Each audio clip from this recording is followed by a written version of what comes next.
எல்லாம் எப்படி இருக்கீங்களா? பாருங்கப்பா, கோல்டு பாவம் எவ்வளோ அவசரமாக திங்கிறான் பார்த்தீங்களா? எல்லாம் அந்த எருமை மாடு அலீனா பயலால தான். சோறு கொதிக்க இருக்குது பாருங்க. சூடாலாம் பூனைங்க சோறே திங்காது. இவன் பயத்தில் எப்படி திங்கிறான் பாருங்களேன். அவன் உட்காந்துருக்கான் வெளியில். அவனை இந்த பக்கம் உண்டு, அந்த பக்கம் அடிக்கிறான், அந்த பக்கம் விட்டான், இந்த பக்கம் அடிக்கிறான். என்ன பண்ணணும்? சாப்பாடு பசிக்காது அதுக்கு.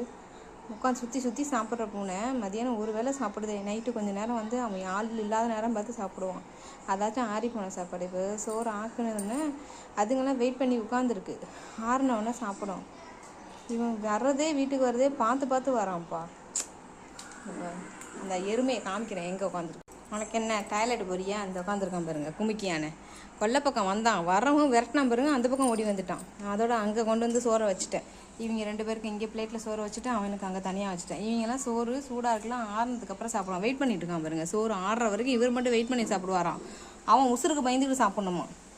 இந்த குமிக்கியான அவனை மட்டும்தான் போட்டு மிதிக்கிறான். சாண்டல் கூட எப்பயாச்சும் ஒரு வாட்டி தான் அடிக்கிறான். அவனை கண்டாவே, அவனை பார்த்தாவே அவன் முகத்தில் ஒரு தெரியுது, வெறித்தனமாக இருக்கான். அப்படியே சரிங்களா? உட்காந்துருக்கீங்க எலி. சாப்பிடு, நான் இருக்கேன். நீ சாப்பிடு, நான் பார்த்துக்கிறேன். நீ சாப்பிட்ற மெதுவாக சாப்பிட்றான்.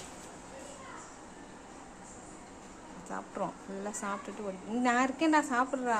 எப்படி பயந்து பார்க்கலாம் பாரு. ஏன்டா உங்களுக்கு தான் அங்கே சோறு வச்சுருக்கேன், அங்கே போய் சாப்பிடுங்கடா.